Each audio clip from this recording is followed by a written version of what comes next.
There's a lot of strange stuff happening down there. Over a span of 2 years, over 30 people were found dead or missing. The elders evacuated the town. Dinap is like Bigfoot, but with supernatural powers. I think what he is a demon of the forest. Portlock was cursed and Bigfoot's place and nobody goes there. Overnight, everybody left. But then people started to disappear. Just gone. And then bodies started turning up. People were washing up on the shore, literally shredded.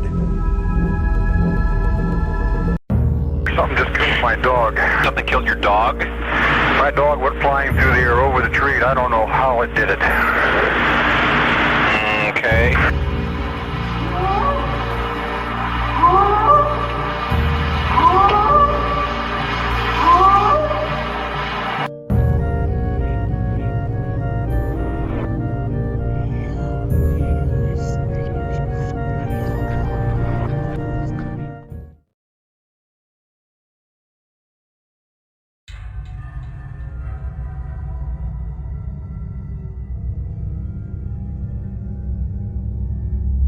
Deep in Bigfoot territory. Episode 22, Port Chatham, Alaska. This is a Squatch Mafia documentary. Welcome to this episode of Bigfoot territory. Along the rugged Alaskan coast lies Port Chatham, also known as Portlock, an abandoned coastal fishing town on the southern Kenai Peninsula. Its ruins stand as an eerie testament to a dark history, where folklore morphs into reality, and where the distinction between facts and mythology blurs. The legends that have haunted this place for centuries cast a spell of terror, and darkness beckons those who venture to seek the truth behind the mystery of this long-abandoned village. Deep within the coastal wilderness of the Kenai Peninsula, the remnants of Port Chatham stand as a haunting reminder that the unexplainable may still roam and hide in the dark corners of the earth. Port Chatham, or Portlock, was a small settlement about 130 miles southwest of Anchorage on the Kenai Peninsula in Alaska. The history of Portlock dates back to the 18th century, when Russian fur traders came to the area to hunt. The place was named after Captain Nathaniel Portlock, a British sailor who anchored here in 1786. Captain Portlock, a member of the British Royal Navy, found sanctuary on the Kenai Peninsula in winter of 1786 during his Alaska expedition and praised the site. In the late 19th century, Port Chatham was used as port for trading fish and fur goods. Some of the first residents were Russian traders and native fur hunters who settled close to the area. Later, American settlers also came and settled as fishermen and miners. Around 1900, an American firm brought in a fleet of fishing boats and built a cannery to take advantage of the calm waters and the healthy run of salmon. The village of Port Chatham grew around the cannery and the local chromite mine, nestled between the sea and vistas of snow-covered mountains. By 1921, residents established a post office. In the early 1920s, Port Chatham experienced a small boom that led to an increase in population and a higher demand for supplies and goods. In 1927, a road was built from Seldovia to Port Chatham. However, the story of the village was short and began to end in the 1930s as the trade in fur and fish declined. Many residents moved away to find work elsewhere, and the settlement was completely abandoned by 1949.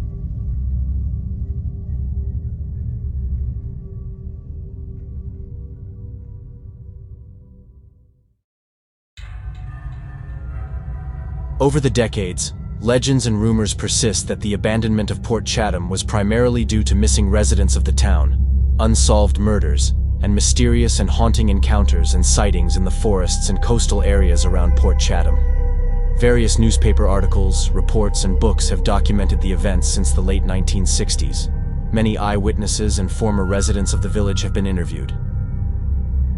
Many residents of the nearby settlements of Seldovia, Nanwalek, and Port Graham still believe to this day that the area around the abandoned village of Port Chatham is haunted land. These stories don't commence with European explorers, but with indigenous people that have inhabited the peninsula for thousands of years. The Kenai Peninsula is steeped in history, where native Alaskan tribes such as the Dene people, the Tlingit, and the Athabascans have lived for generations.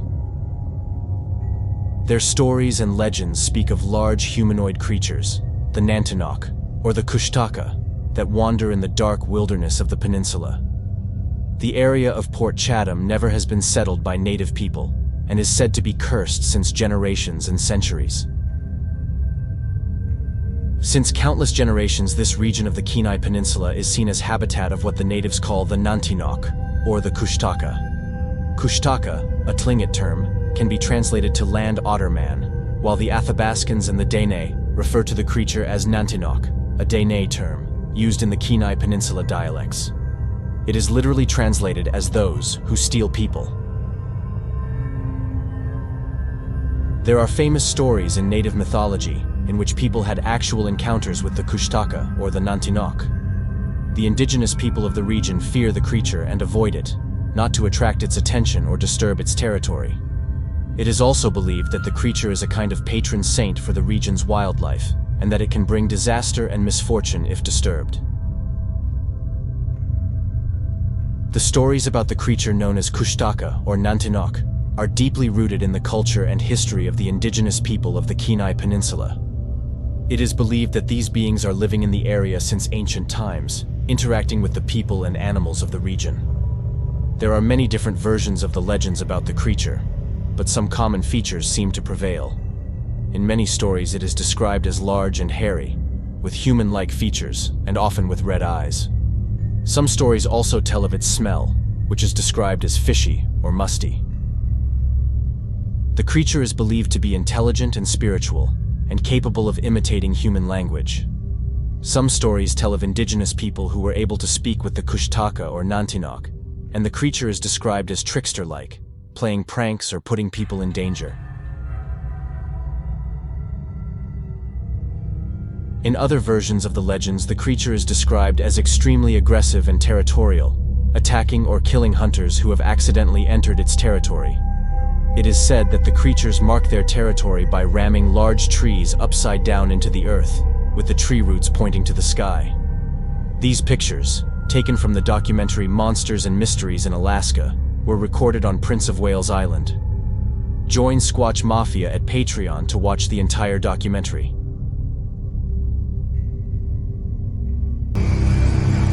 Friends of mine and told me when they're hunting, he was about 15 years old and he hunted with an elder. And the old man told him, if you're ever hunting up on Coak Mountain, you have to watch out for those big black gorillas that live up there. He told them that he said they mark their territories by driving these blown down trees into the ground upside down. In a clearing, two cedars weighing nearly 1,000 pounds stand inverted. Each cedar is driven 7 to 8 feet into the ground with roots facing skyward. The valley that we're looking at was logged in the early 90s. The trees were reported inverted back in the 1940s. Allie looks for evidence of heavy logging machinery.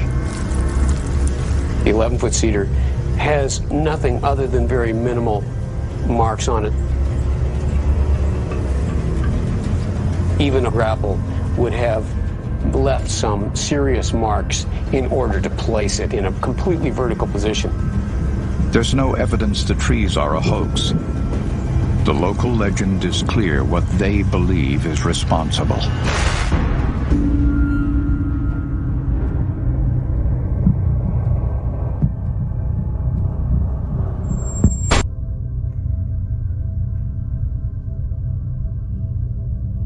Other examples of inverted trees can be found in Alaska and the Pacific Northwest in general, a mystery that never has been debunked nor explained by mainstream science. The Dene also have other, darker tales and legends, which speak of nocturnal attacks on villages and settlements by the ghostly creatures, to steal livestock, in some stories even women or children.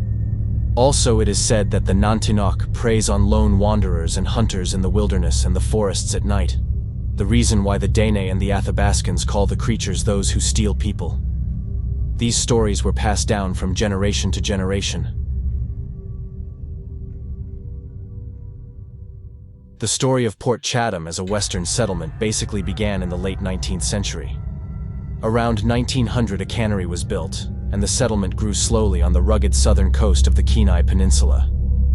For around 20 years, the villagers of Port Chatham, mostly of American, Russian, and Native heritage, lived from fishing, logging, and some mining. Reports of gold miners and hunters gone missing in the area throughout the first 2 decades of the last century weren't necessarily uncommon back then. But what was strange was the frequency in which these mountain men were vanishing near Port Chatham. Although some of these disappearances can surely be attributed to the fierce Alaskan terrain and also to forest predators. The best documented missing person case in the early 20th century happened in 1917, as 2 hunters from Seward, by the names of Ben Sweezy and Bill Weaver, who left on a 2-week hunting trip at the shores around Port Chatham by dory boat, vanished and never were found again. Search parties later found the dory boat of the 2 hunters at the mouth of a river in the wilderness, but the 2 men never were seen again. Reports of large bipedal creatures seen in the forests or at the shores of the region also weren't uncommon, just like the missing and disappeared persons throughout the years in the forests around Port Chatham were not. Those reports of sightings of mythological animals from the native tales were explained by superstition or moonshine consume of the eyewitnesses, especially when they were of native heritage. It wasn't until the early 1930s that the terror began to strike in the woods and coastlines around Port Chatham.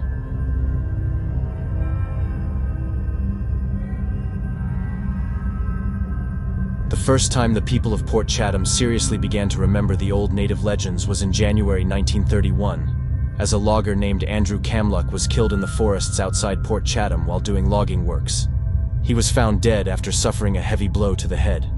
The attack was thought to have been carried out by someone or something of immense strength, for Camluck's blood and brain mass were splattered on trees and logging equipment 10 feet behind him.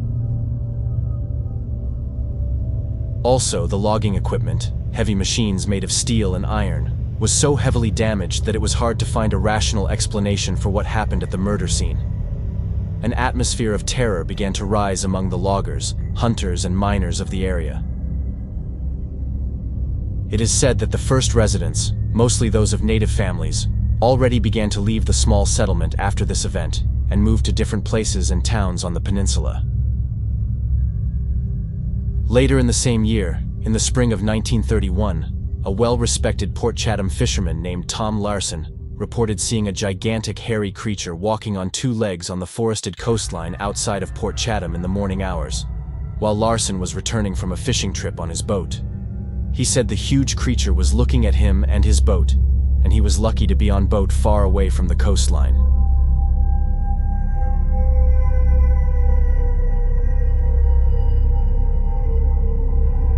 The last story from 1931 happened in the fall of that year, as a hunting party from Port Chatham was tracking a large moose in the mountains.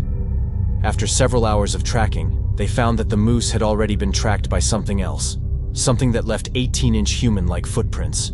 The hunters were in shock. Soon they came across a flattened spot in the brush where the moose tracks ended and where there was blood on the ground. They believed that the Nantinaq killed the moose and carried it away. Again, the story began to spread quickly among the mountain men and other inhabitants of the southern Kenai Peninsula. In early 1932, gold miners from nearby Port Graham disappeared on their way back home from Port Chatham. Their remains were never found. The small community began to lose residents constantly. The loggers and hunters of the region started to avoid the forests and coasts around the settlement. Later that year, a group of cannery workers went into the forests to hunt. After 2 weeks, one of their bodies, horribly mutilated, with broken bones and a fatal blow to the neck, was washed down the stream into Port Chatham. It seemed impossible that a known forest predator could have carried out such a vicious attack. At that point, horror and an atmosphere of terror had a tight grip on the settlement of Port Chatham. The other men of the hunting party never were found. Throughout the 1930s, it was a known fact that people disappeared in the forests and the coasts of the Port Chatham region. It was not too uncommon that human remains were showing up from time to time.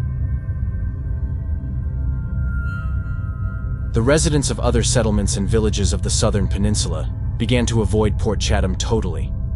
The people of Port Chatham blamed the unexplained deaths and disappearances on the mythological Nantinaq, a horror they had no other name for, and that was said to be seen more often than ever in the forests and wastelands around the village. It is said that people also began disappearing out of nowhere and never returned home, even if they only left their house for a short walk with their dog, or to enter a store in a nearby village. It was then that the townspeople officially gave up on the stretch of land and fled for safer living places. The events led the residents of the community to flee in masses. The village lost the most of the residents. Only a few people, often too old or too poor to move, stayed.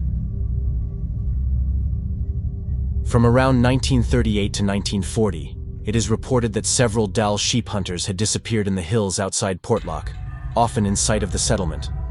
The dismembered bodies of some of the missing had washed ashore in the lagoon. It was nearly common that bodies began turning up around Port Chatham, in nearby rivers, lagoons, and trails near the town. The bodies were often said to be completely mutilated and essentially torn to shreds. In early 1940, a routine and experienced hunter from Port Chatham disappeared next to the village and never returned home. A search party was sent out to look for the missing hunter. The men were shocked when they came across the body of the hunter in a creek. The body was mutilated and torn apart in a very peculiar way that nearly resembled a beheading and was not consistent with the attacks of a bear or wolves. It is said that after that day, no one ever again went into the forests around Port Chatham for hunting or logging.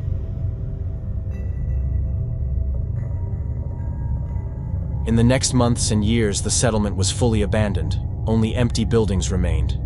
These relics survive to this day and can still be found at the coast of the southern Kenai Peninsula. For several years, the local post office was the last inhabited building, enduring sole and remote for nearly 5 years, before it was finally shut down in 1949.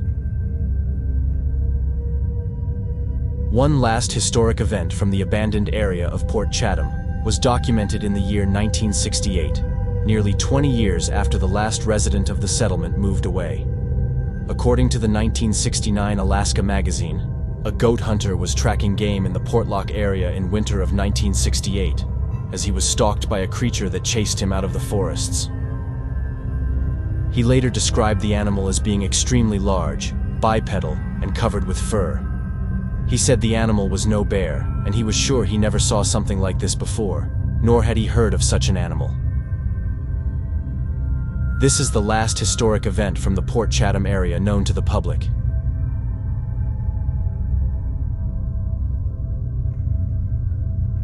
Even though the village was abandoned in the 1940s, tales of what had gone on there still swirled around Alaska and the Pacific Northwest.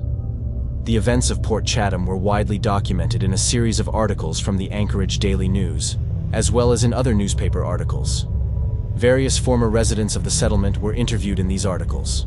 Also, John Green's 1978 book, Sasquatch, The Apes Among Us, tells the basic story and gives some specifics.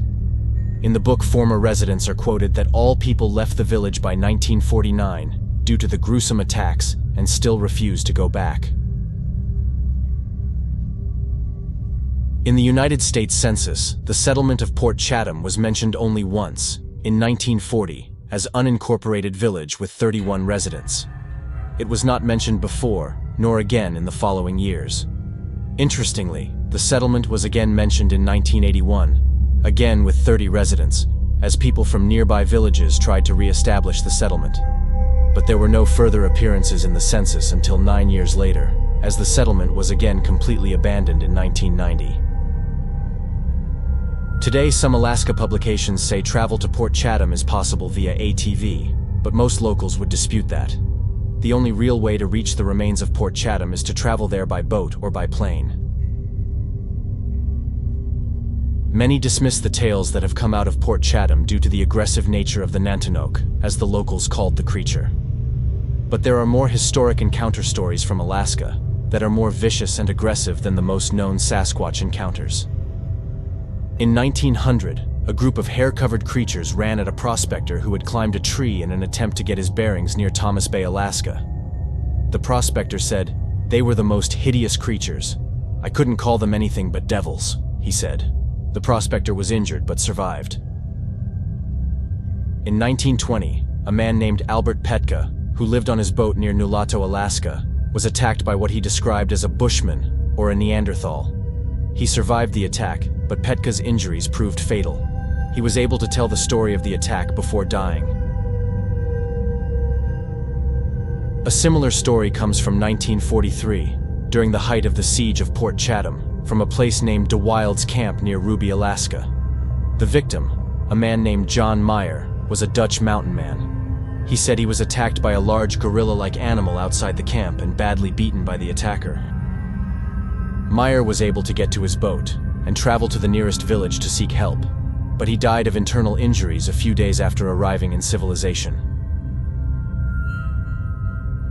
So, maybe the modern stories of the Alaskan killer Bigfoot are not as far-fetched as they may sound. However, the tales of what happened in Port Chatham from 1931 to 1949 remain a dark and eerie episode in Bigfoot history. The Kenai Peninsula could, of course, be prime Sasquatch habitat, if we assume that the Sasquatch once migrated into the North American continent via the Bering Strait, as many other large mammals did. Alaska and the Kenai Peninsula would have been part of the migration route. The Kenai Peninsula has remained a primeval and remote stretch of land to this day, filled with numerous possible fresh water and food sources. The forests, mountains, and uninhabited coasts of the peninsula are vast, with only around 58,000 people living on the 25,600 square miles of land of the peninsula. The native legends and stories of creatures like the Nantinnok and the Kushtaka go back countless generations and thousands of years.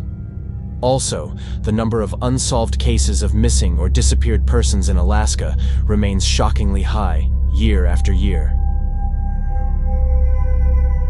What is your opinion on the stories from Port Chatham and the Kenai Peninsula? Have you heard of similar stories from Alaska or elsewhere? Let me know in the comments.